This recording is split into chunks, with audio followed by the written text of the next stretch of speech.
Hello friends, good morning. কেমন আছো তোমরা সবাই? আশা করছি তোমরা সবাই খুব ভালো আছো, সুস্থ আছো। আমিও কিন্তু ভালো আছি। তো আজকে হচ্ছে সানডে, সকাল সকাল উঠেই কিচেনে চলে আসলাম। তো এসে এই যে একটুখানি মিক্স সবজি কেটে নিলাম। এটা একটুখানি নিরামিষ সবজি করব, আর সবজির সাথে হবে রুটি। তো অন্য দিন তো আমি যেদিন সানডে না থাকে সেদিন আমি একসঙ্গেই সকালে রুটি, তারপরে দুপুরবেলার ভাত সব কিছু একসঙ্গে করে নিই। আজকে যেহেতু সানডে আছে, আমি ঘরে আছি, আমার ছুটি আছে, তাই আজকে শুধু সকালেরটা সকালেই করছি, দুপুরেরটা আবার দুপুরে করবো।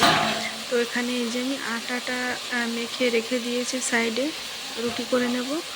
আর এদিকে আগেই আমি একটুখানি সবজিটা ভেজে নিচ্ছি। আর সাইডে এই যে বরমশাইকে দিয়েছিলাম আজকে একটু মাছটা কাটতে। তো মাছ কাটতে পারে না, শুধু বলছিল ঠিক আছে একটু আঁশটা ছাড়িয়ে দেবে। তারপরে মাছটা কিন্তু আমি কেটেছি।